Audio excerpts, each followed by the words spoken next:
Hello, a very good afternoon to everybody who's just joined us. My name is Janice from Aging Asia, and with me today is Dr. Andrea, who's coming in all the way from Germany. So we're beaming her live to look at today's webinar series that's going to look at what Germany is doing for COVID-19 in terms of their health and elder care strategies. Today's webinar is brought to you by our partners, wissner-bosserhoff. So Wissner is in Germany as well, and they are leading innovator of high quality bed and furniture solutions for retirement homes and residential care developments. In fact, globally and all around Asia Pacific, if you visit all the various nursing homes, it's very, very common to see a Wissner bed being spotted there.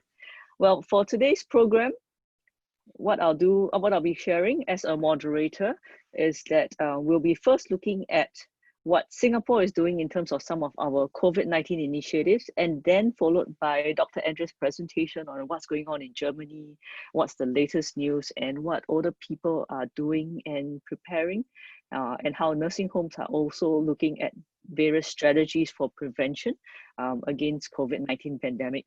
For life in the new normal, and including all of us here in Singapore and around Asia Pacific, there's a lot of adjustments that we now need to make because of COVID-19.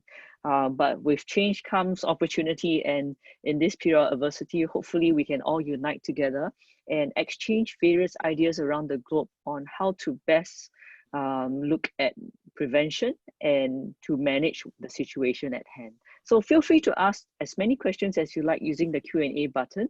After the presentation, we will have some time for Q&A in which we'll take questions from the audience. So what's going to happen right now is that I hope that you can give all your attention to the webinar right now. In the next 90 minutes, look away from your mobile phones and look towards our screens as we share with you what's happening around the globe, first from Singapore, and then of course deep diving into what's happening in Germany. So let me share with you a couple of slides now about what's happening in Singapore for COVID-19.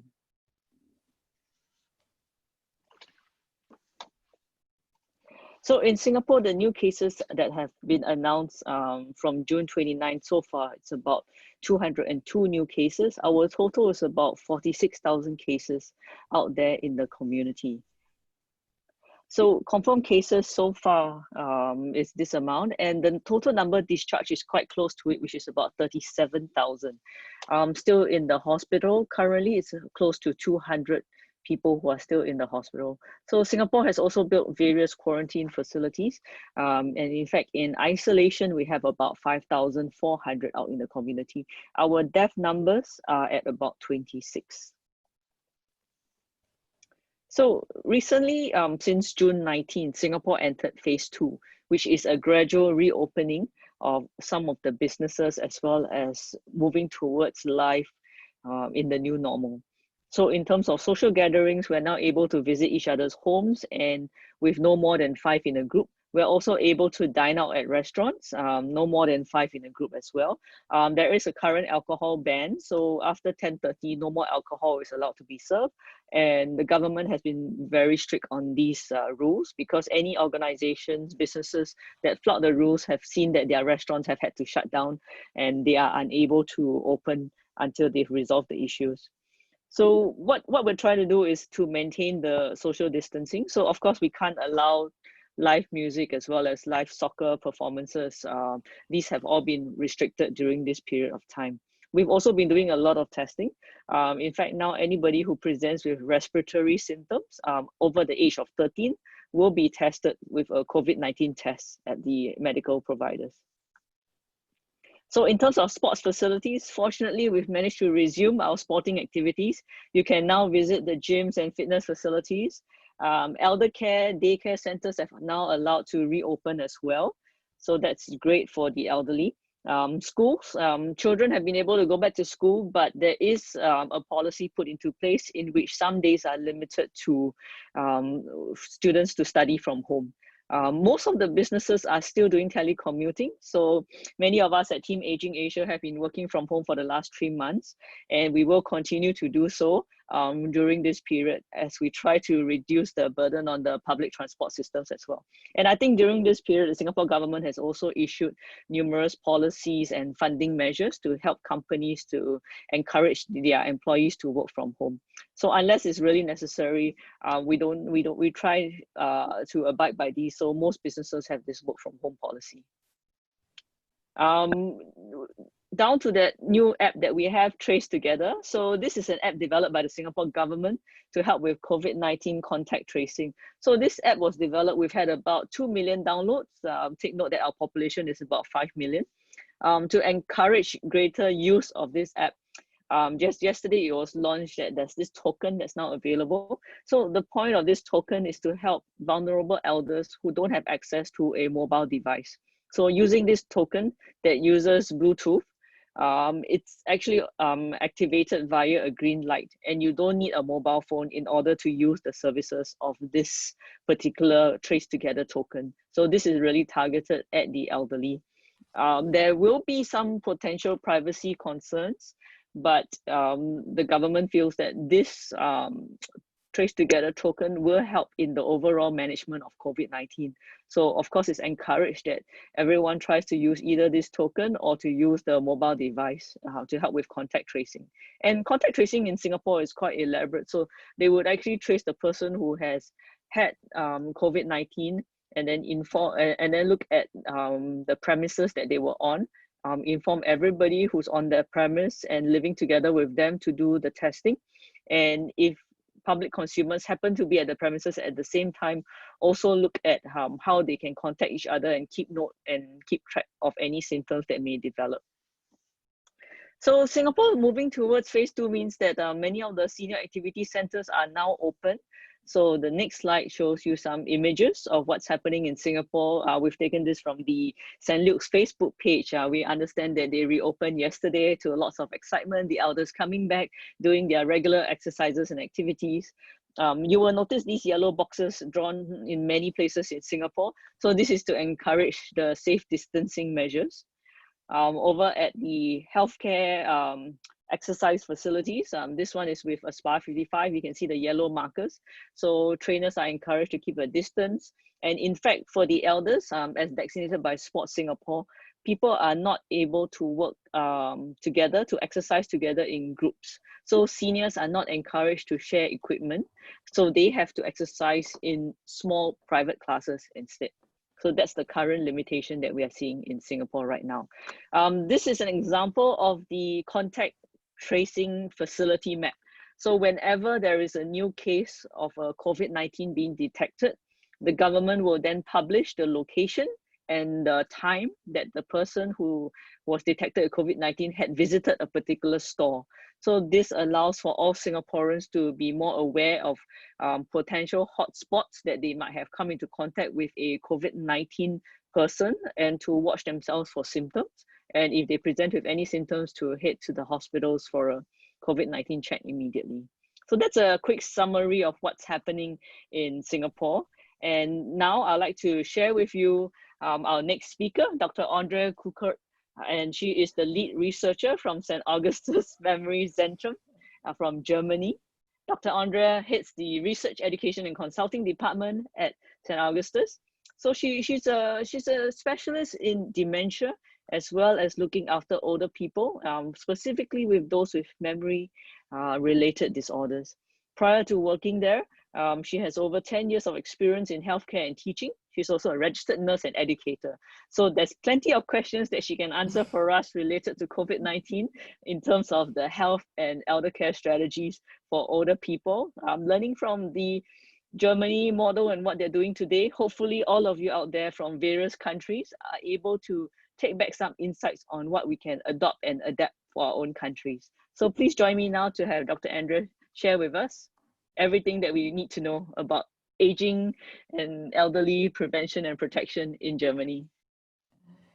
Good morning from me from Germany. Thank you very much for this lovely introduction. Thanks a lot for trying to share our experience with all of you in Singapore and other countries visiting this webinar.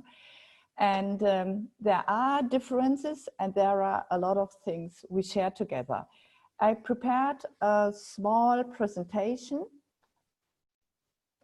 Can I have the possibility to turn the slides? Yes, we will transfer the control over to you. Yeah, okay. Okay, so I give you a kind of personal introduction.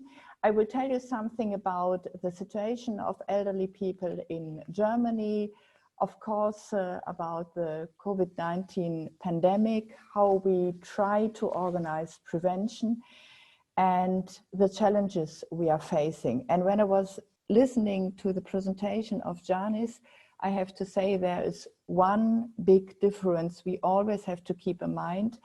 When we had the lockdown in Germany starting on the 18th of March, the whole country of Germany was locked down. So all the different provinces, we are a federal state with 18 different provinces, everybody followed the same rule for about 3 weeks.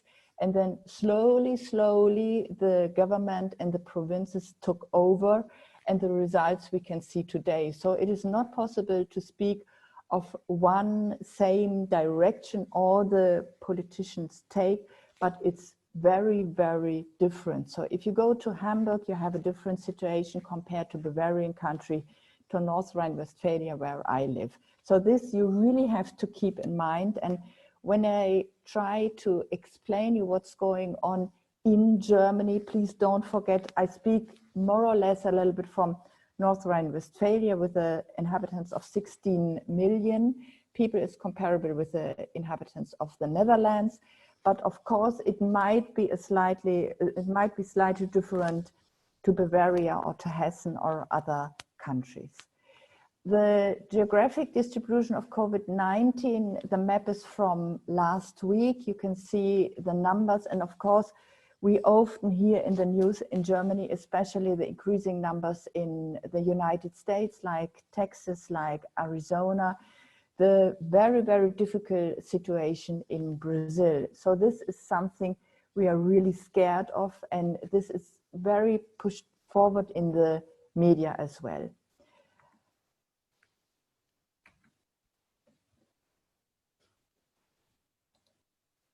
I just try to move forward. Keith, do we have access? Yeah. Okay. Thanks. Okay. My father-in-law, he's called Romanus Kuckert, and he is now almost 82 years, and he's suffering from Parkinson and a very severe form of dementia. And for 10 years, my mother-in-law was looking after him. And in the beginning, she did it on her own. He was still able, more or less, to walk on his own, to participate in regular life. And slowly, with the years, she was supported by a daycare unit. So every day, from morning until noon, she took him to a daycare unit. He met other people, he got in contact, he had breakfast and lunch, and then he went back home.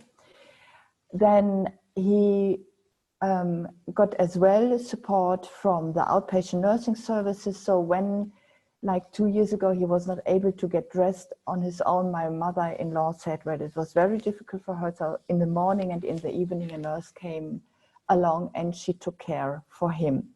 They had an emergency call, so when he was falling, because she was not able to help him getting up again, then they could call someone and they came and put him back into chair. In 2019, the situation changed. It was even more difficult for my mother-in-law to take care for him. And then we as a family decided that he will be admitted to a nursing home where he is still living. March, April, we got the pandemic. And in mid-March, we had the lockdown, and my father-in-law developed a pneumonia. He has a patient's order. That means that before it was organized, what is his will, what would he like to have if he is getting in a very bad condition. And he decided that he doesn't want to have any prolonged measures. He would like to stay in a private situation, so not being admitted to the hospital, and that he will follow the procedure of palliative care. That means no pain, enough to eat and to drink if he accepts. So we got Corona pandemic, and the nursing home where he is living right now had the policy, no visitors at all, no gathering together of the inhabitants in the nursing home, and a lot of hygienic measures. That means that in this period, my father-in-law is still alive, but we think that, well, in this case, we have to say he will be able to die in a couple of days.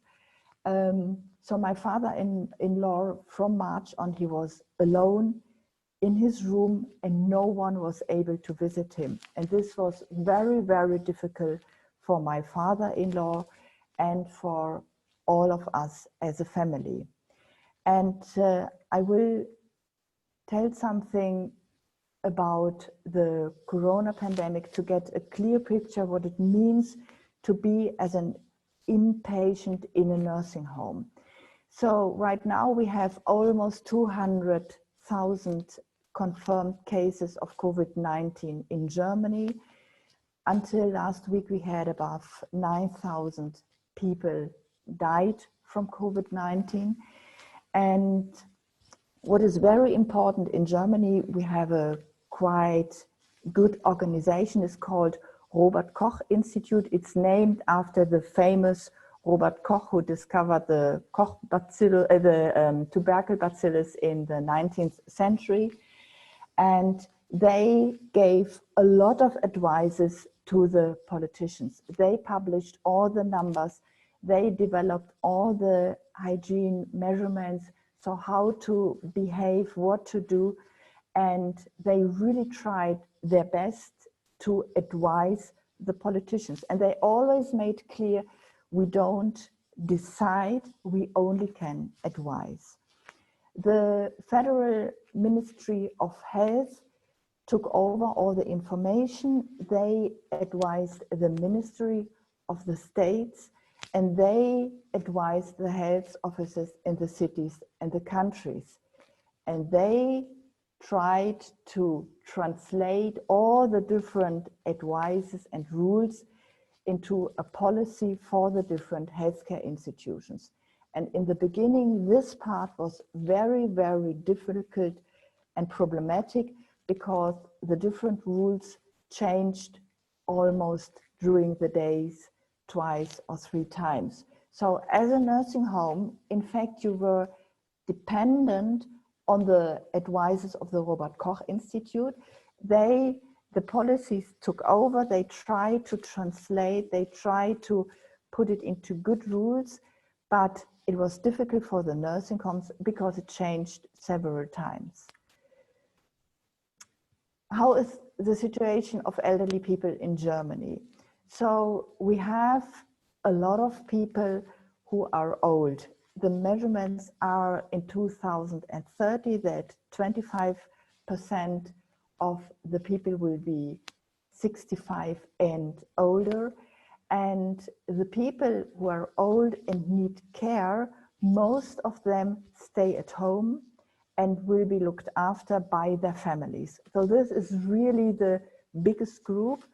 And 1/3 of elderly people who are not able to be looked after at home, they are admitted in a nursing home, so like my father-in-law right now.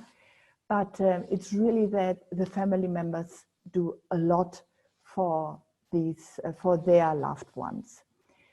The vision the politicians have, and the vision which is really part of the German society as well, is if you are getting old, you want to live at home in a very autonomous way and with the professional support you need, but still at home.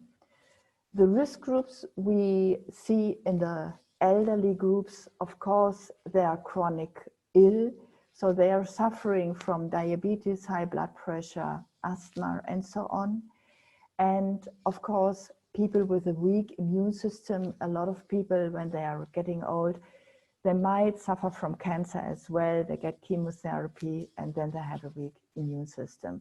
So the risk groups of the corona pandemic, they correspond with the groups of elderly.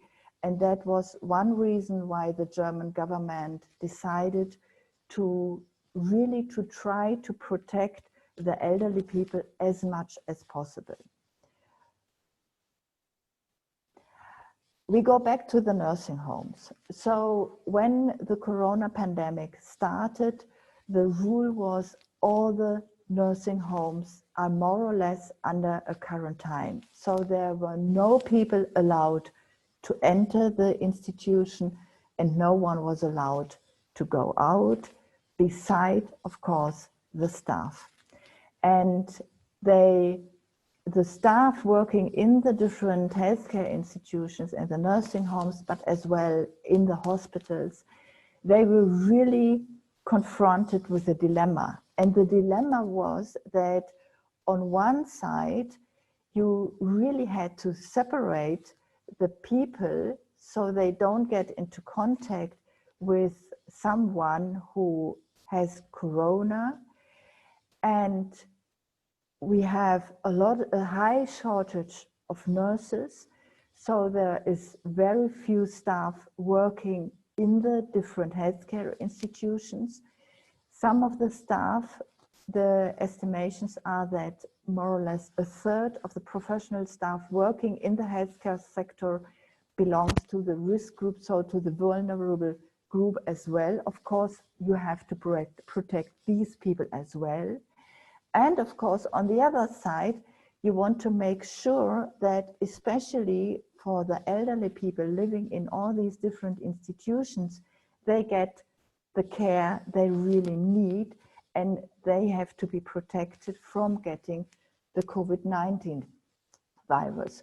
So this is really a dilemma and we are still confronted with this dilemma nowadays. So that means that we have two different policies in the healthcare institutions and especially in the nursing homes.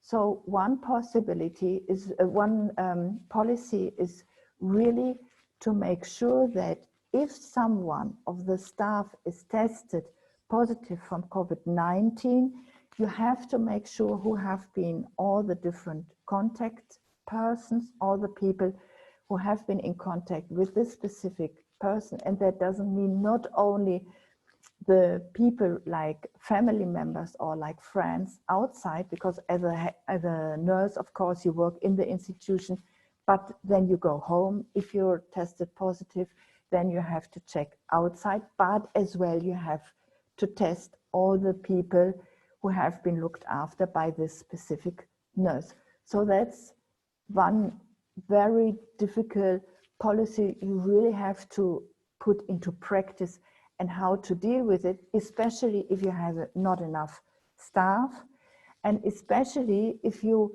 have to look after for vulnerable group. So how to try to solve this dilemma.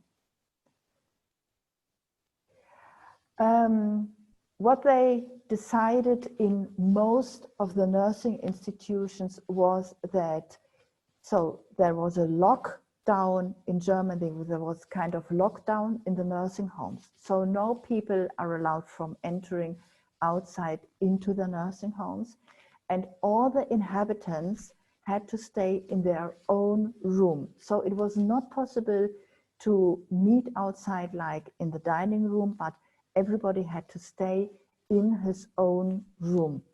No volunteers were allowed. They do a lot of, like we call like a daily structuring program, no entertainment, no physiotherapist, no occupational health therapist. So everybody was not allowed to enter the institutions.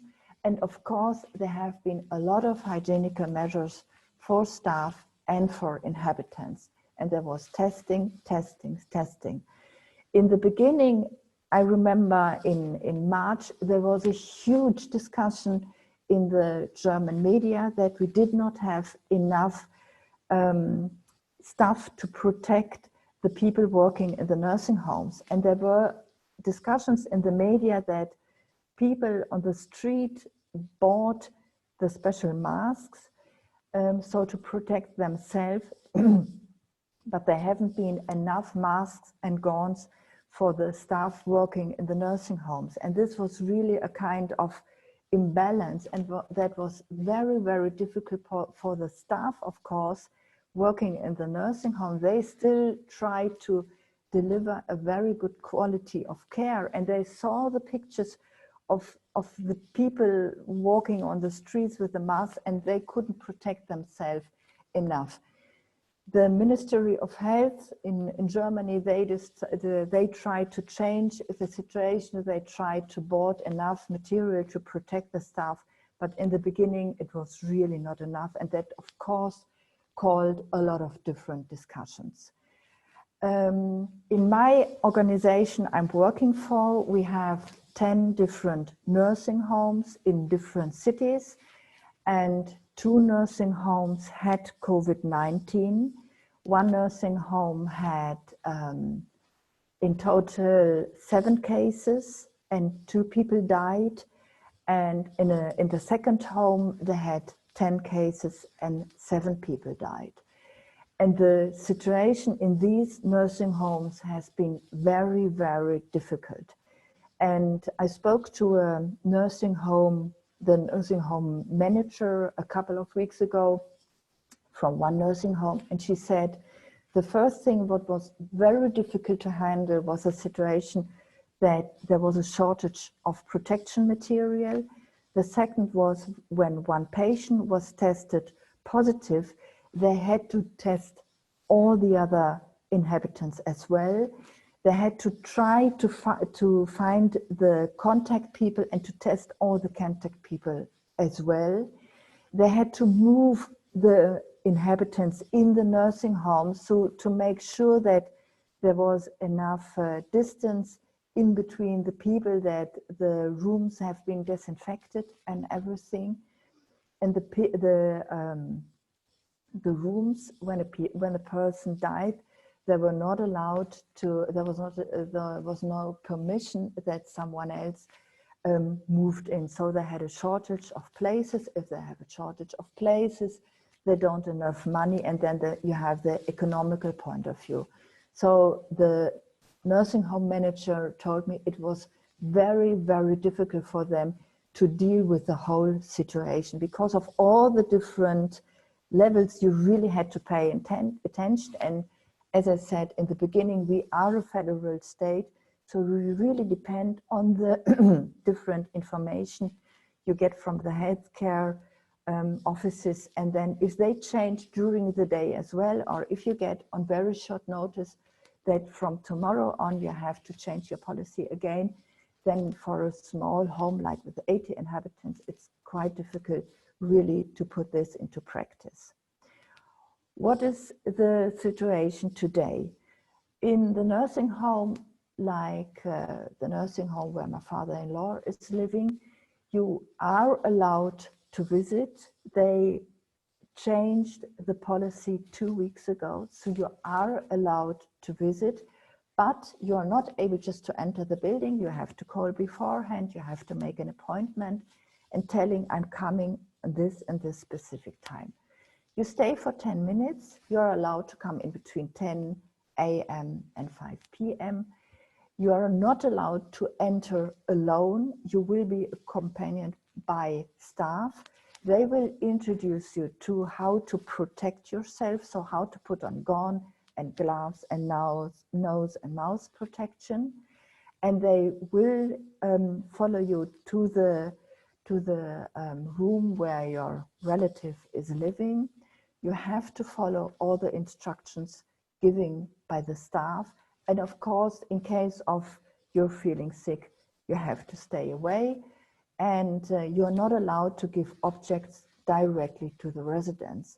So now, if you think about people living in the different nursing homes, because of the policy, as if you're getting old, you should stay at home as long as possible. That means in the other way, if you turn it around, that the people living in the nursing homes, there are old, of course, they are in kind of severe conditions, so they have multiple diseases. Most of them are suffering from dementia in different stages and in different forms. And now, if you think that you're not allowed as a family member to touch your loved ones, to get into communication on a non-verbal level, it is very, very difficult for the family member, because they want to do it, they want to get into contact. And if you're suffering from dementia, the emotional contact is the most important one, and it is not allowed because of the pandemic. A nurse from the hospital told me she's working on a Geronto psychiatric ward with people suffering from dementia and being in severe conditions.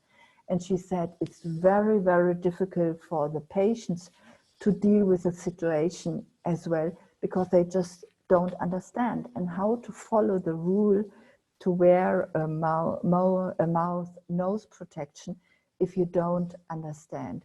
So the staff is really facing a challenging situation, and it is very difficult for them to deal with the different policies, with the different needs of the inhabitants, with different staff groups, especially the groups who belong to the vulnerable group. They have to be protected as well, the economical point of view. So a lot of nurses, they tell me they're really somewhere on their limit, as we say. How to prevent cluster infections. So the situation right now in Germany is, it is okay. Of course, the corona pandemic is still the most important topic in Germany if you're looking through the media. So everybody is still talking about COVID-19. And the Robert Koch Institute still advises the politicians as much as possible and try to give recommendations. The situation right now is that most of the federal states in Germany, the summer holidays started or will start in this week or the next week. And after summer holidays, all the children are allowed to go back to school without the distance rule, without mouth protection. That's the wish. So we look into the future. That's what they plan. Cafes are open. We are allowed to do sport. Restaurants are open. We are allowed to walk on the streets. You should keep the distance. In public transport, in restaurants, in supermarkets, you still have to wear the mouth protection. On the streets, they advise, but you don't have, it's not a rule. 2 families are able to meet outside in public. 10 people can be in a group together. You are able to follow an event if that's not more than 1,000 people, but you have to keep the distance.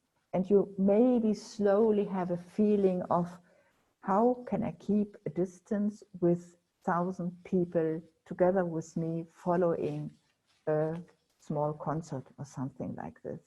So there is a discussion going on. So these rules, so of course we have to follow them, but not all the time they're very consistent. So it is difficult to really to understand on one side, okay, I have to protect myself. Yes, that's fine. If I go to a supermarket, protection. And on the other side, 1,000 people can follow a concert. People can go shopping. They can meet in restaurants. So this is a bit a topic of, let's discuss about it. What you maybe have noticed in the media, there is a lockdown right now in Gütersloh. Gütersloh is a city in North Rhine-Westphalia. North Rhine-Westphalia is one of the provinces in Germany. And there was a new pandemic outbreak in a meat processing industry. And this is really a hot item because in this specific industry, 1,500 people have been infected with COVID-19.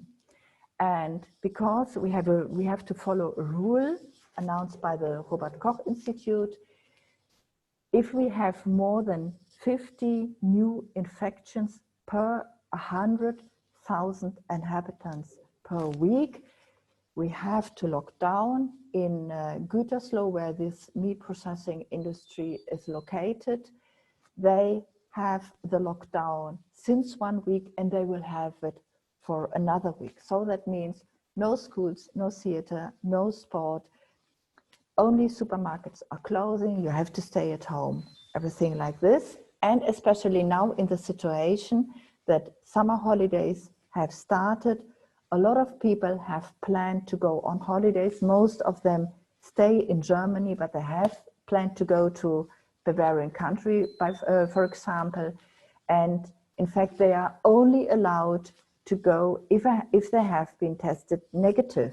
So otherwise, no chance. So in the other way, or if we turn it around, there are a lot of people who want to be tested. And of course, there are not enough institutions who offer the possibility of getting a test. So you have huge groups of people waiting outside, trying to keep the distance. And still this is a kind of difficult as well. So that's one hot topic we are discussing right now. And there are a lot of different thoughts about why is this outbreak, why has this outbreak happened in the meat processing industry? And if you look to this industry, there are many, many people working very close together. They are living on what we say very bad circumstances. Most of them are coming from Romania and Bulgaria. They speak either very little or no German. They are coming via, we call it subcontracts. So they don't have a direct contract with Tönnies, that's the name of this meat processing industry. So they are coming via another organization. So Tönnies, in fact, is not responsible for the staff working in this industry, and they live in very bad conditions, meaning that 6 people live in one room, mattress on the floor, and they pay 250 euros for a mattress, and sometimes they have to share it with another person. The Tönnies, this meat processing industry, they didn't follow the hygienic rules, so people had not the chance even to keep the distance. And a lot of people say that because of these circumstances, the outbreak happened again in Gütersloh. So it is not possible to speak about a second wave, because if you look to all the other different provinces, the numbers are very, very, very low. So there are cities who didn't have an increase of the infection numbers since a couple of weeks. That's one big problem. The other big problem, and maybe you heard it in the news as well, is happening in my town as well, in Düsseldorf or in Stuttgart, where we had huge demonstrations last week ago. And the problem is that we have a very lovely weather right now. People in the weekend they have been suffered for staying at home for a long time. They want to go out, they want to go dancing, they want to get drunk, and they stay outside. And this picture is, these are stairs close to the River Rhine. It's like a minute from my place. And at night, this is taken in daytime, but at night, there are many people sitting on these stairs, and with many means 1,000, 1,500, 2,000 people being in this part. And of course, they don't keep the distance at all. They get drunk, so you are not able to tell them, please keep the distance. If you don't keep the distance, wear a mouth protection. And on Saturday night, the police came and they emptied the whole area. But what happens then, if the people are not allowed to sit out there, then they move to another place, they gather somewhere else, they get angry, they start fighting against the police officers. The police is not taking seriously anymore, as happened in Stuttgart.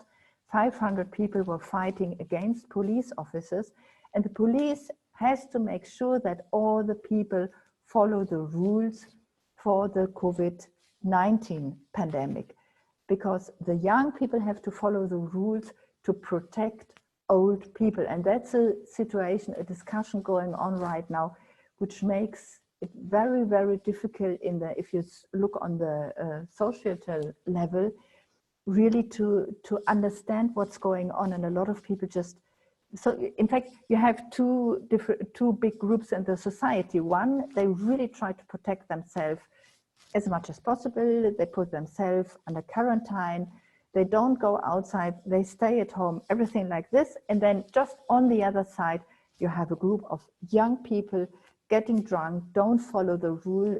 We have demonstrations against the government that they should stop with all the different rules because they don't understand. And these are really two very, two poles which are just opposite to each other. And that's bring us to two challenges. That's my last slide I would like, or my last ideas I would like to share with you. Another big problem we are slowly understanding and getting to know right now is there are a lot of elderly people socially isolated in the neighborhoods. I spoke with one nurse last week. He's looking after older people in his own neighborhood. And he told me that he was visiting a very old man. He doesn't have any family, any friends, social network, no one. He's staying at home. He is so afraid that he's not going outside, and he even separated, or he tried to put extra things on his windows and the door that the virus is not able to enter. And neighbors tried to go shopping for him. They put it in front of the door. He put some money on the ground. They take it, and that's it.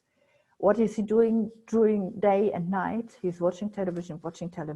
He has no contact, and this is going on since March. So this is a very difficult situation for these people who are socially isolated without any families. And another discussion is going on, and now we go back to the nursing homes.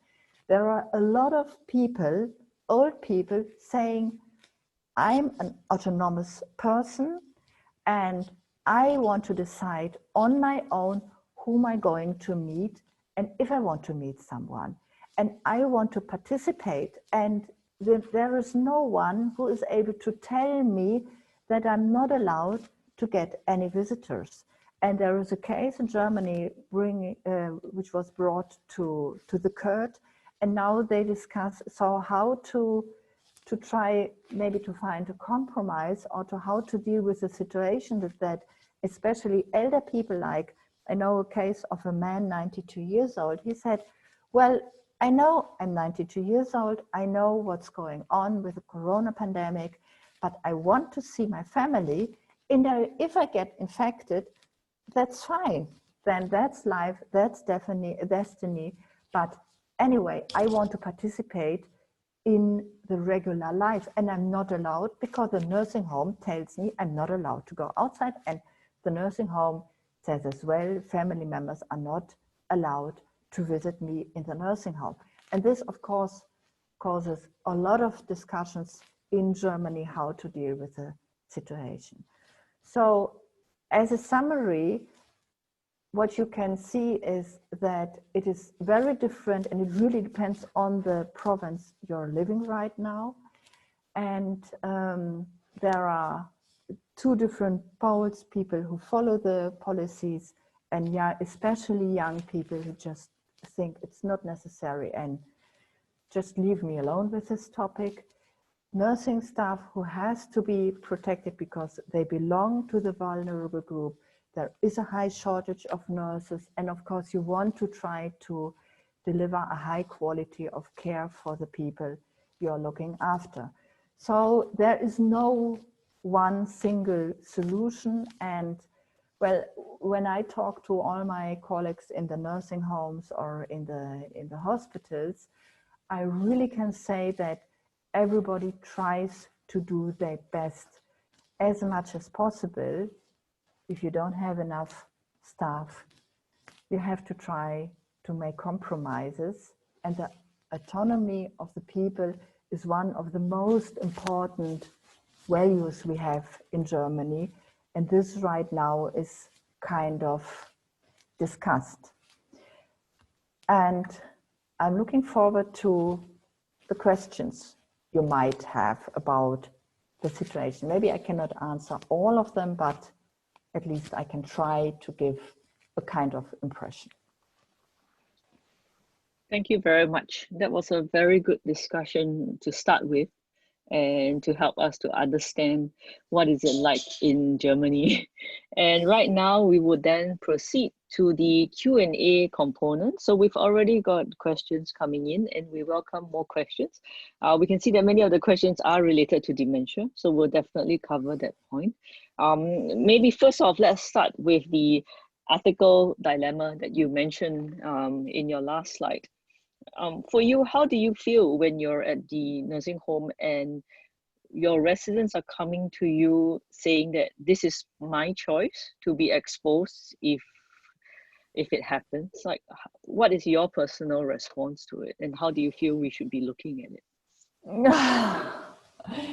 Okay, I split the answer. So because I started with my personal biography, and we have a very loved one who is old and who is dying. And if I try to put myself in many other old people, if they say, I'm old and I know what is the risk, but I still want to see my loved ones, I personally would say, that's fine. Give the permission, try to meet outside, and that's okay. But as a professional nurse and someone working in this huge healthcare organization, of course I have to say, if people from outside come inside, or if someone is going out to visit someone and he will be infected and he doesn't know, because as everybody knows, in the beginning you don't have symptoms, and he is going back into the institution, he might infect other inhabitants who say, I stay inside, I want to make sure that I don't get COVID-19. And then, of course, you have the responsibility for all the inhabitants. And so what is more important, or what is more important? My own decision and my own wish, or the wish of the whole group, or my need to protect the inhabitants of a nursing home. And that's the reason why most nursing managers right now say, we definitely have to follow the rules, even knowing that it really is against autonomy. We know it, and we try to explain, to inform, to coach, to give as much information as possible, to try to Skype or whatsoever, but please stay inside. I think it's a very difficult situation that everyone is facing, and especially when you had to experience your father-in-law's situation during this period as well. Yeah, I mean, we do hope that more older people would have the autonomy, but at the end of the day, it's also safety of the organization at hand. So it is a difficult choice. And it's up for debate. And you mentioned a lot about the staff, the nurses right now, and the situation with how they are coping with everything that's happening for COVID-19. What's the experience like with the staff at your organization, and what are their expectations, do you think, in the in this situation, Yeah. and what's changed? Yeah. So first of all, we have the luck that we are quite a big organization. We have 2 psychiatric hospitals and 2 general hospitals. And in the 2 psychiatric hospitals, we had to empty beds to make sure that in case we get patients with a psychiatric disease and tested COVID-19 positive, we have the possibility to treat them. So we had only 50% of our beds with psychiatric patients. So there was a lot of staff, but very little patients. And part of this staff, they went into nursing homes to support the staff there to take care for the patients or the people living in the nursing homes. And this was really valued very, very positive. So people working in the nursing homes, they experienced that they are not alone. And if you have the luck to belong to a bigger organization, of course you can support each other, and you can make sure if you have enough staff here, you can ask people to move to another nursing home and really to support the staff. So this was valued very, very positive, and it was, of course, it gave the people working in the nursing home a very positive feeling. So they are not left alone. That's one. And the other thing, what the nursing manager of this specific nursing home told me, that she experienced a group of people working together, very strong, fighting for the best quality of care to make sure that the residents get everything they need. And it really brought the team together, because somehow they were fighting for the same thing. So normally, of course, and it might be the same in Singapore in institutions as well, if you're working with people, you try to find for different problems a good solution. But of course, sometimes people don't agree and they think we have to do it in a different way. And there are a lot of discussions and misunderstandings and stuff like this. But in this case, it was so clear that, first of all, we have to protect our inhabitants, we have to protect ourselves, we have to follow the rules. That's very clear, very easy. So everybody was just following these rules, and this really brought the people together. So there was a very, very little sick leave. So very few staff got sick, and they were really working together in a very professional way with the support of the different institutions. And of course, if you turn it around, if you have a nursing home which is run by a specific institution who have only one nursing home, and you don't have enough staff, then of course you are facing different problems or challenges we didn't have, because we are quite a big organization. And did your staff live on site during the lockdown periods? No, they were allowed to live together with their families. I know from some cases that, for example, a nurse married, and then she told her husband, please try to move to a friend. I stay at home, so I make sure that if I will be infected, I don't infect you, and the other way around. But this is not general, but there have been some cases like this. Yeah, Okay, that's good. That was a good insight for that on the staffing side. So we'll now move on to some questions from the participants coming in, and let's talk about the elderly inhabitants and residents with dementia specifically. How are they coping with the pandemic and the rules that are being implemented? How difficult it is to convince them to wear a mask? Yeah. Of course, it's different. I spoke to colleagues, and they said some of them wear the mask, but most of them not, because they don't understand, and they never have done it before. So why should they do it right now? In the beginning, where everybody had to stay in his own room, a nose-mouth protection was not that necessary, because the staff was wearing a gun and all the protection materials. So they made sure that they could care for the inhabitant who was living in his own single room. So he was not allowed to go out. So he didn't, or she didn't, meet any other people. Now, with trying to reopening the institutions, of course it gets more difficult, because now if people are together, they have to wear. But try to imagine someone with dementia and living in his own world, he's not going to wear it. And then it's really the question, how far are you going? If you try to, however, convince this specific person to wear a mask and he or she will do it, okay, that's fine. But really to force someone who has suffering from dementia, it will cause really an opposite reaction. So the staff doesn't do it. They try to do it in a very calm, emotional, positive, nice way. If it's working, okay, fine. If not, leave it, because you can't force the people. So in the situation where a lot of elders living in dementia facilities may not be wearing the mask, is the protection for staff increased at dementia facilities? Do you see that the staff are advised to have more protective layers?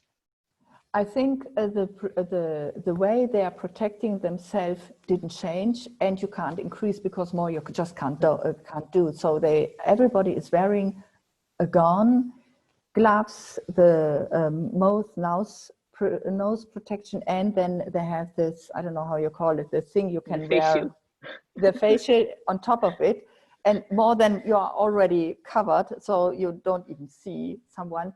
And this is something else. So to make eye contact, to see the nonverbal communication, which is so important for people with dementia, this is just gone. And then not being able to touch people makes it very difficult for the inhabitants. And of course, you can try to do it and somehow try to think about other interventions to keep the people more or less emotionally stable.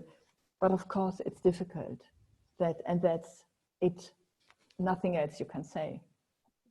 There is no easy solution to that. Yeah. And what's your observations of the elders with dementia in the community in Germany, at large in the town? Yeah. So what I know is that the people with dementia being looked after at home from their loved ones, and who normally go to a daycare unit, they are in very difficult situations, because normally you bring someone to a daycare unit, there he stays, you get all the different kind of activities, and the husband or the wife, they can do something for their own. And this is not possible right now, because everybody is staying at home.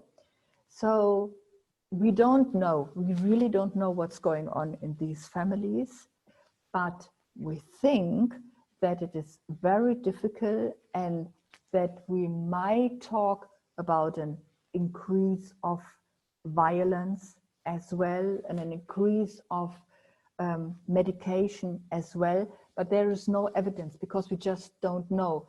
We don't get into contact with all these different families. And this we will learn maybe after another 2 or 3 months when people return to the daycare units, and then maybe relatives explain how it was to be at home with someone with a severe dementia and looking after him for 3 months, totally isolated.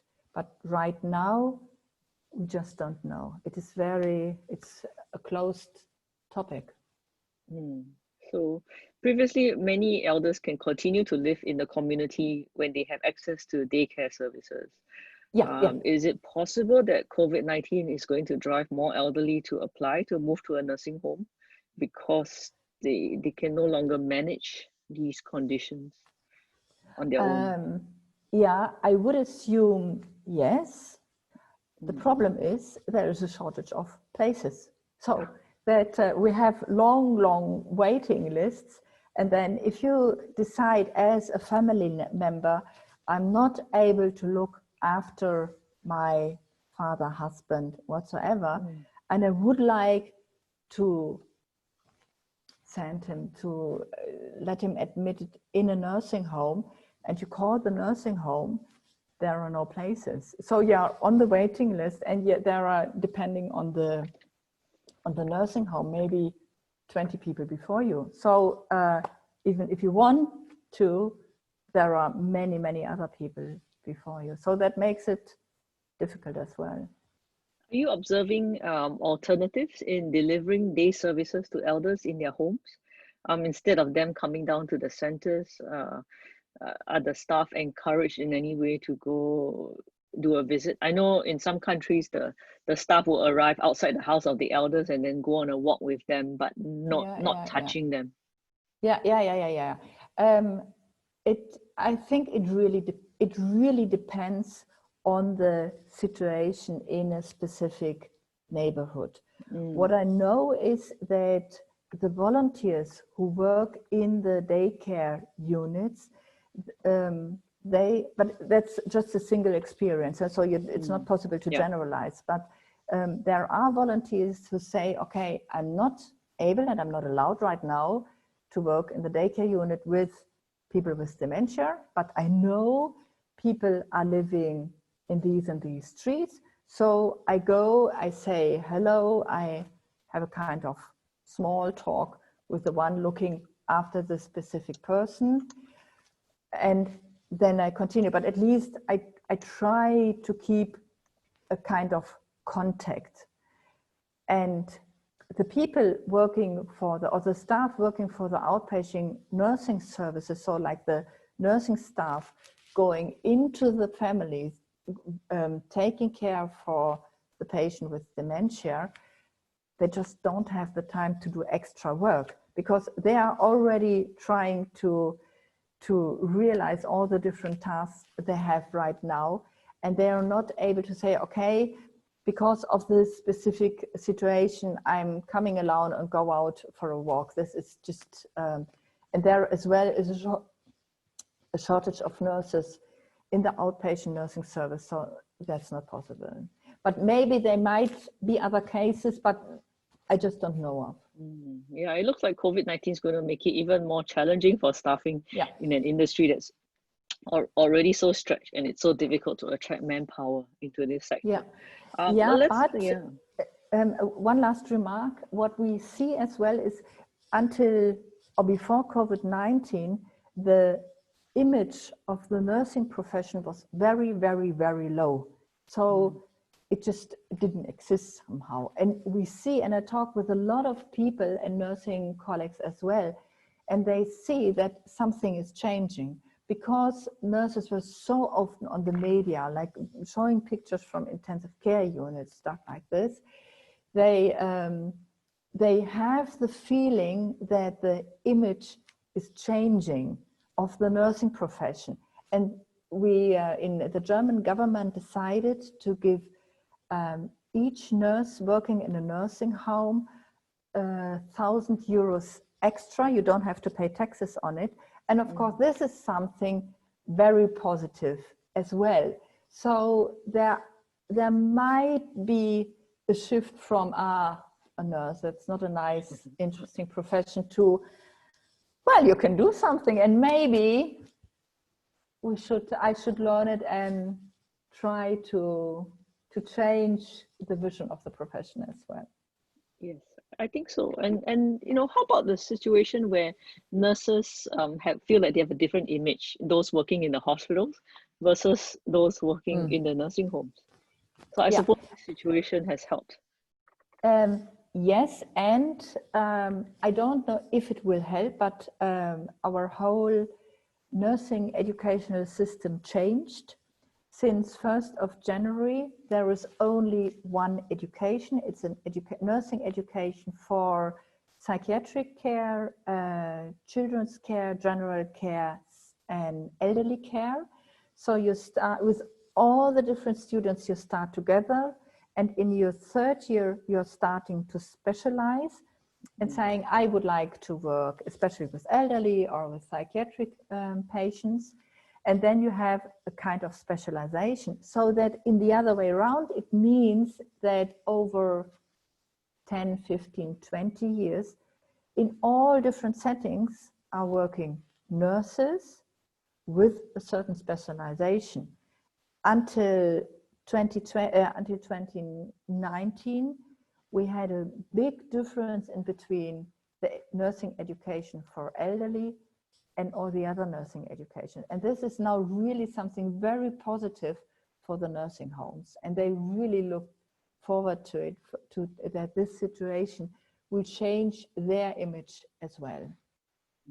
Yeah, well, that's definitely a step forward for how nurses are being recognized in Germany, and that professionalization of the sector is going to help the image and to attract more people to become nurses in future. I think that's great. One question that came in was about how often are staff in nursing home facilities tested for COVID-19, and how often is the test repeated? That's a very good question. To be honest, I'm not able to generalize, because it really depends on the province you are living, on the city you are living, the nursing home you are working in. I'm connected to the psychiatric clinic, and we discussed it yesterday, so that's a kind of new information. So in general, if you're working in this psychiatric hospital, and that's comparable to the nursing homes who belong to our organization, staff is not tested. That's it. If they think they have been in contact with, then they get tested, for sure. If they develop any symptoms, they get tested, and then everything will be checked, so about contact and stuff like this.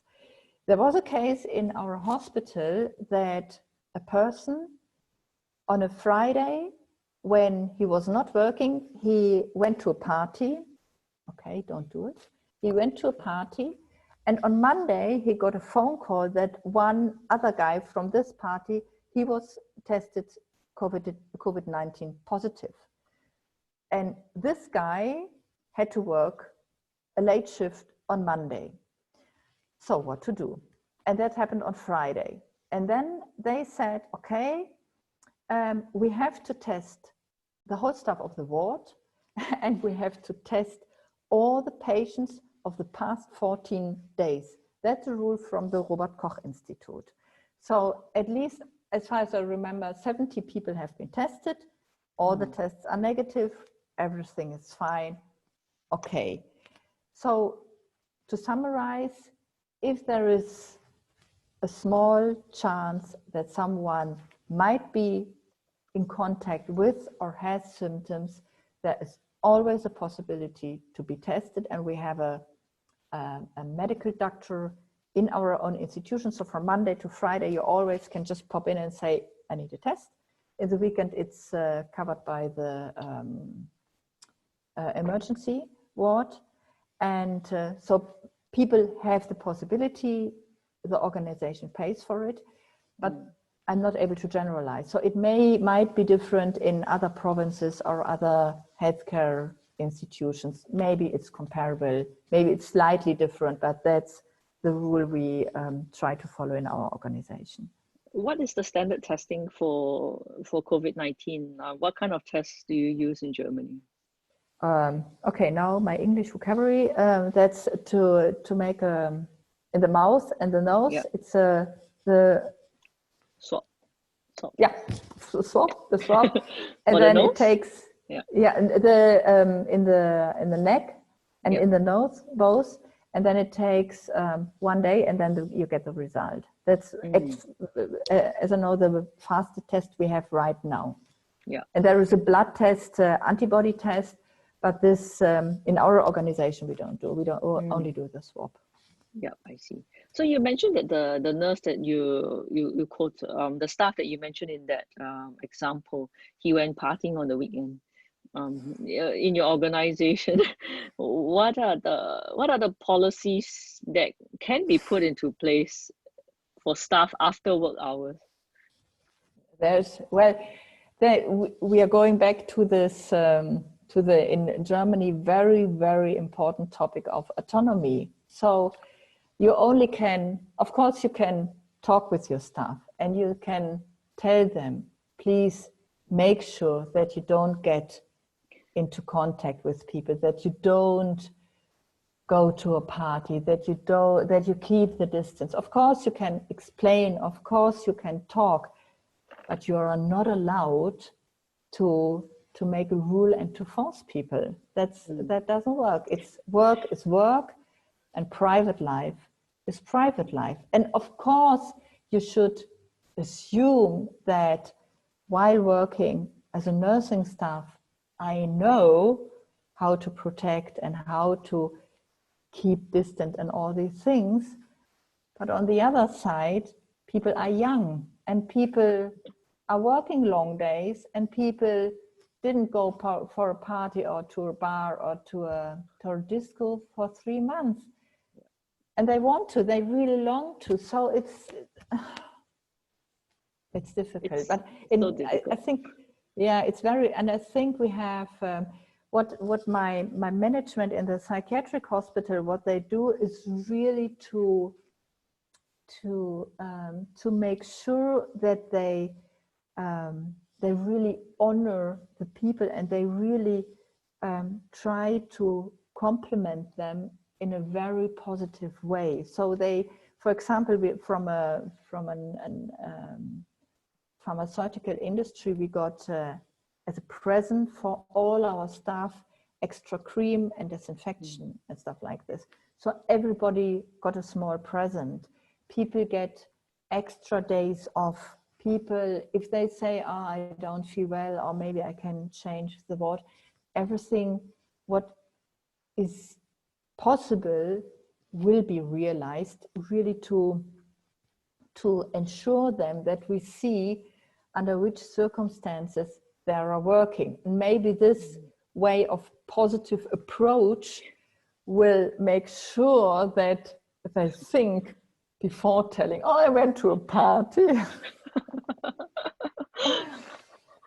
Yeah, it's a balance. But I think the elderly care industry has always talked about person-centered care and enabling choice for elders. But I think the most challenging now is that elders can't have as much choices as we want them to have. And in the other spectrum, we give the staff the choices when we need them to be responsible about the choices that they make. Do you also see the extreme where staff are ill, but they still want to come to work because they know there's a staff shortage? As far it might happen somewhere in Germany. Yes, Germany is big, but as far as I know, and we have 5,500 colleagues all together working for the different institutions, and I never heard about it in the past months. It might happen, yes, but I didn't hear anything about it. Yeah. You mentioned how the colleagues across the different parts of the organization are able to cross support. is there any concerns about cross-infections working across facilities, or is it a long-term allocation in staff that they support, let's say, the dementia unit? So for sure, it only works in one direction. So from a nursing home, no one could work in a hospital, either general or psychiatric hospital, because they have to stay in the nursing homes. They are not allowed to work in one of the hospitals.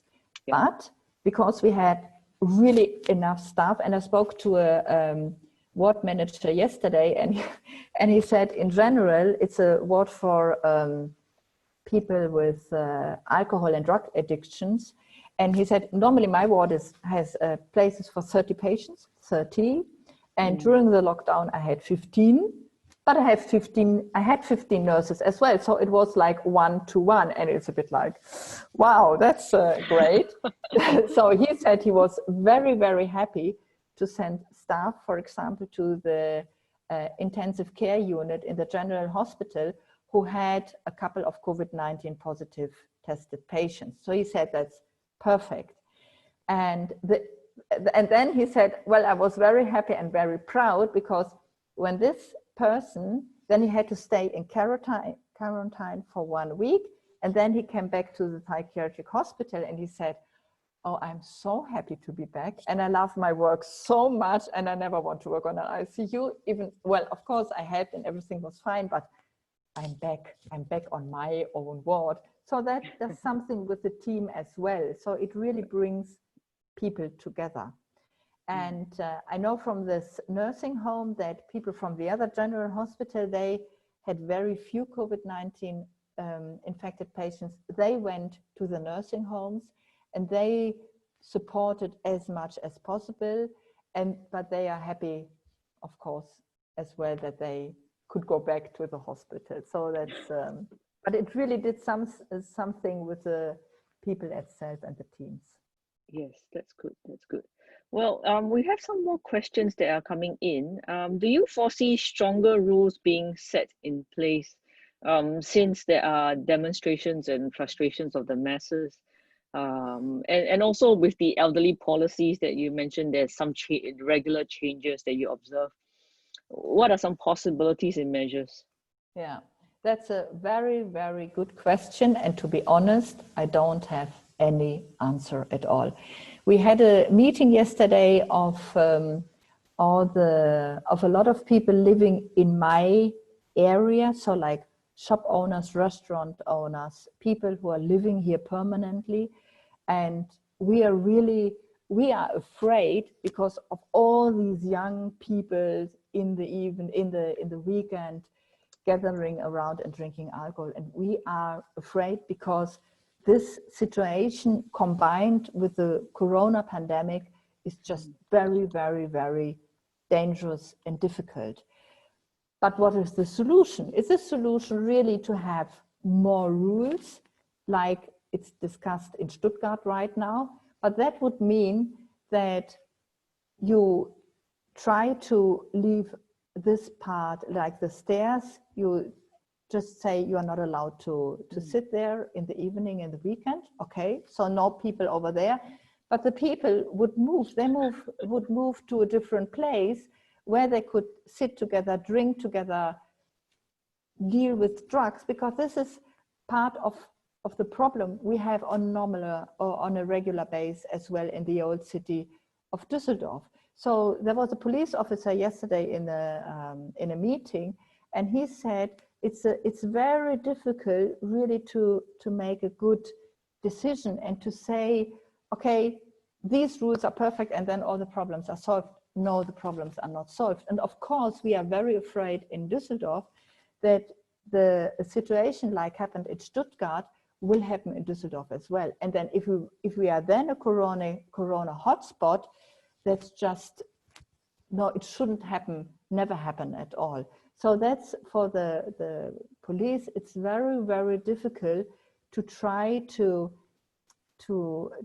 move or to how you say, really to stick to the rules, but still to communicate it in a good way that people understand. But if people are drunk, they don't understand. So that makes life just very difficult. That's one part of the question. And the second part is, well, I think what in my personal experience, what sometimes make my life very difficult is that we know that we have to stick to all the rules to protect the vulnerable groups. And the vulnerable groups, most of them are the elderly. And if I then go outside to a supermarket or on the street, whom do I see? Old people, and they don't stick to the rules. So that's another discussion as well. Or my daughter is 21, and she told me, you know, in March, I was sitting in my room looking out of my window, and I didn't see any young people. I only see old people. And then I asked myself, hello, I'm inside. I really force myself not to go out. And you are going, oh, this is not fair. I'm protecting you, but you don't behave like the rules are. So what's going on?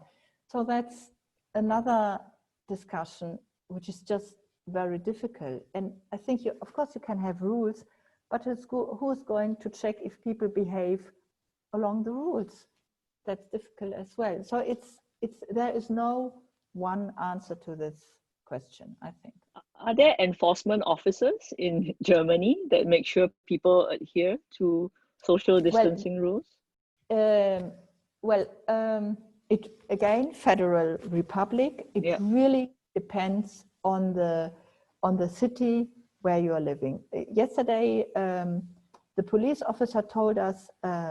So in Düsseldorf, they announced 70 cases of you didn't behave according to the rules. You have to pay 70 in Düsseldorf. And Aachen, which is another big city 1 hour away, 700. So it's a huge difference. But again, a federal state, different police officers, depending on the whole situation in the cities, how people behave. So yes, it's difficult. And for sure, in the weekend, what he said yesterday, they will increase the presence of the police, and they have now they call it a stage program. So first of all, they will start with more control and then trying to talk with people and checking the pubs and restaurants. And if all these things don't help, they will start making sure that this area is not possible to enter. And so hopefully, and try to destroy the people. That's what he's saying. What he said yesterday is really to make sure that people don't gather together.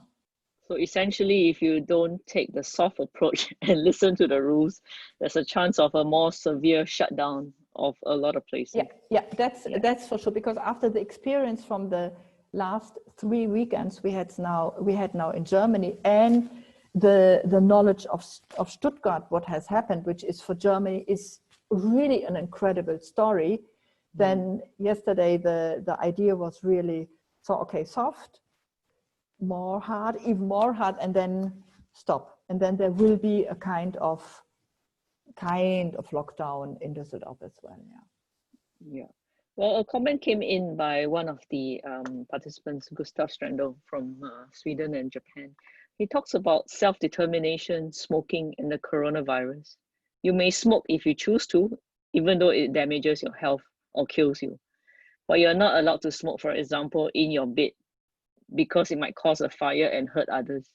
You are not allowed to smoke where it could cause passive smoking, since it would hurt others. But how about the argument on outside visits for nursing home residents during a pandemic? How would this equate? I mean, we did talk a little bit about this earlier, down to the choice of being okay with being hit by the pandemic versus the potential of infecting other people because you welcome the family members. Do you see any policies that could change for the nursing home residents, depending on the situation at large, that visitors may not be allowed or for periods of time? Oh, that's a very good question. So I think all the nursing homes have the same policy that in the case someone is dying, they change the rules. So then family, not the whole family, but family members are allowed to visit for a longer time. So that's one part of the answer.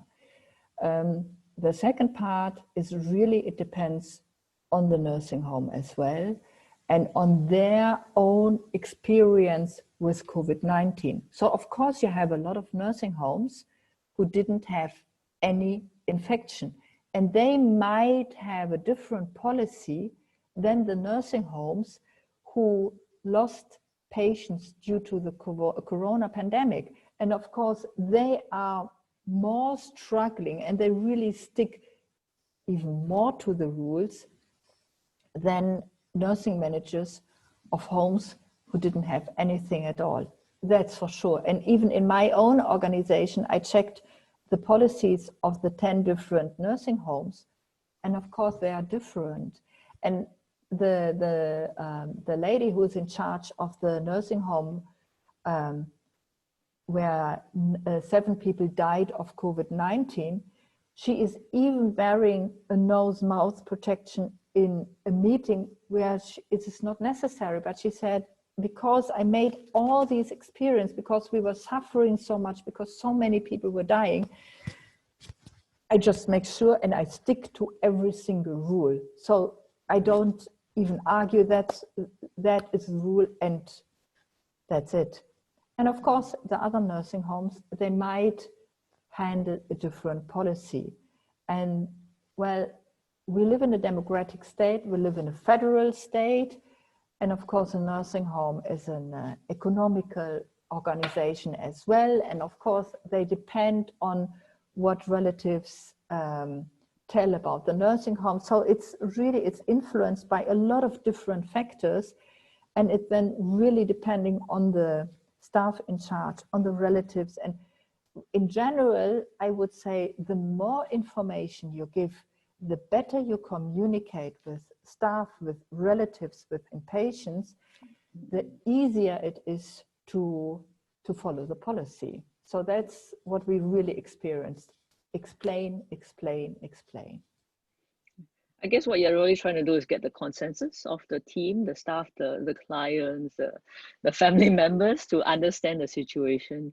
I have to agree, because we could put all these rules in place, but people tend to break the rules the more rules that we have in place. And I think in Singapore as well, many elders are frustrated with having to be at home for such long periods of time that they want to go out, and they are okay with the potential risk, but the government is seeing that this is a vulnerable population and we need to protect you. I guess there must be some kind of balance between protecting them and also respecting the choices of the people. But I think a consensus approach is best, where people understand that there are so many dangers out there that when you are infected, you're not only putting yourself at risk, but the healthcare team and your family members at risk as well. So I think this what the pandemic is providing is actually an insight to a future world where there's going to be more of these health incidences and infections that's going to be happening. And I guess globalization just didn't help in that situation at all. Yeah, well, thank you very much for everything that you shared today. We do have one last question we'll take, and I think that's in relation to technology. During this period, did you find any particular technology very useful towards managing the pandemic and the clients in your homes or delivery of services? Or if you didn't find any technologies useful, is there a particular technology you would like to see? Oh, that's a nice question. I love all these questions, I have to admit. Well, it really sets me on thinking as well. Technology. I think what I know, I'm not working in a nursing home, but what I got to know is that there are nursing homes who try to take a tablet, go to the inhabitant. If the relatives made sure that, for example, they have Skype, And then there was a communication via Skype. So a tablet Skype meeting, great, wonderful. But we shouldn't forget that we are talking about people with severe dementia. So we are talking about very old people. And for most of the people, this possibility wouldn't count because they don't know what to do with a laptop, and then suddenly to see someone who they might recognize via Skype and not sitting next to each other, this would be very, very difficult. I think it's a very great idea, and this we did in our family as well, because my mother-in-law is 80, and a lot of people are old, and we all over the places we installed Skype. So we had like 80 anniversary, we had Skype meetings with all the families, so family members. So that was really nice to gather together and to really to tell the old people, okay, we try to be connected somehow. For nursing homes, difficult. So for the people who are cognitive able to realize that this is a tablet and that's Skype, that's fine. For the staff, what I know is that, and what we learn now, that it is quite comfortable, not always, but quite comfortable to have meetings like this one. So really to have meetings to bring people together from different institutions, but they don't have to travel. So you don't have to sit together and you can work together with all the pros and cons, but this makes life easier, especially during a pandemic like this. So don't ask me how many virtual meetings I already had. So I think with exchanging ideas, trying to find good solutions for the different institutions, the staff said, this is something we really kind of honored. It didn't always work. It was not very stable. That's another discussion, but okay, at least, and this, we definitely will continue in our organization and try to implement new technology, really to be able to communicate in between all the other institutions. That's for sure. About more, to be honest, I can't think of, I really don't know, besides communication.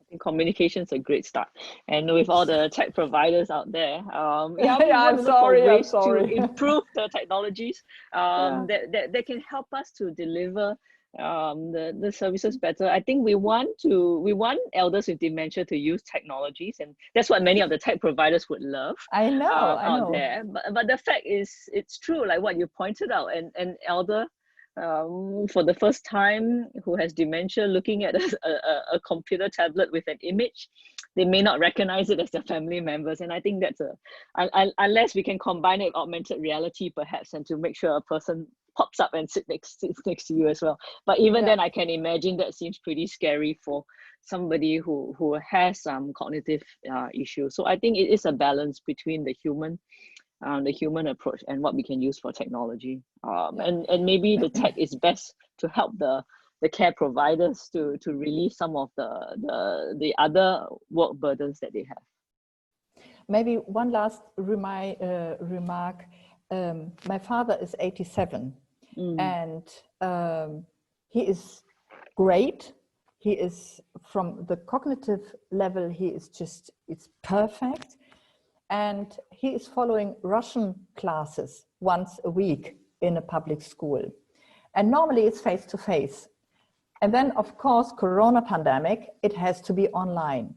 And what I really was wondering is the school who is offering the Russian classes, they didn't use Zoom, which is quite easy and not complicated at all. And they made it so complicated. And don't ask me how many hours I spent together with my father, who still is quite smart, to explain him 8 steps before he was able to entering the online Russian course. And I thought, this is really ridiculous. So it doesn't make any sense. And then you have so many barriers, especially if you think of the elderly. So they are not able to participate if they don't have people in the family who can help them. And then I really would love to have very, very simple, easy technical solutions that my father, 87, is able to follow online Russian course with just 1 or maybe 2 clicks, but not more. So that's I think that's a reminder for everybody out there that this is an age of collaborations. And if someone else out there has something really simple that can fulfill that function, think about working together versus both trying to create your own solutions. But on that very positive note, thank you very much, Dr. Andrea from St. Augustinus today for your sharing. We've enjoyed it tremendously, and we appreciate the sharing and the thought you've gone through in preparing for today's webinar. So thank you very much, and thank you to our audience for listening in.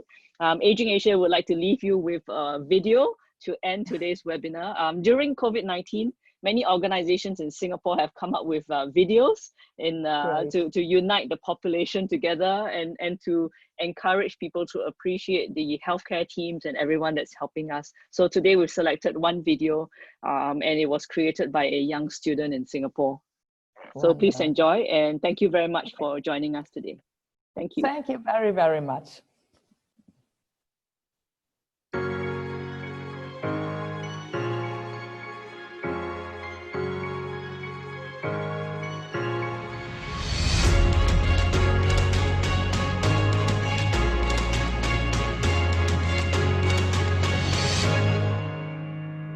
You're shut away, you're isolated, cut off from civilization, all alone with your hopes and dreams, shattered, no longer free.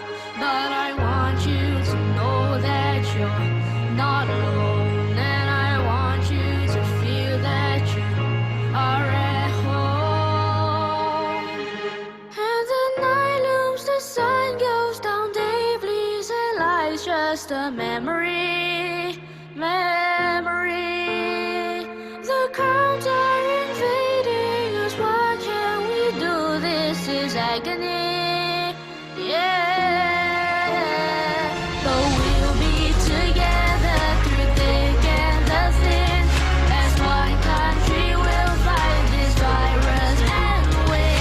We'll fight with our hearts and our minds and our souls, protecting this island where we call our home. Fearful yet advancing, fulfilling your duty and call, knowing that there's a purpose. Press on, stand firm for all. But I want you to know that you're not alone, and I want you to feel that you are at home. And the night looms, the sun goes down, day bleeds, and life's just a memory. The crowds are invading us, what can we do? This is agony, But we'll be together through thick and the thin. As one country we'll fight this virus and win. We'll fight with our hearts and our minds and our souls, protecting this island where we call our home.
So thank you very much. That was a wonderful song composed by 12-year-old Jacob Neo.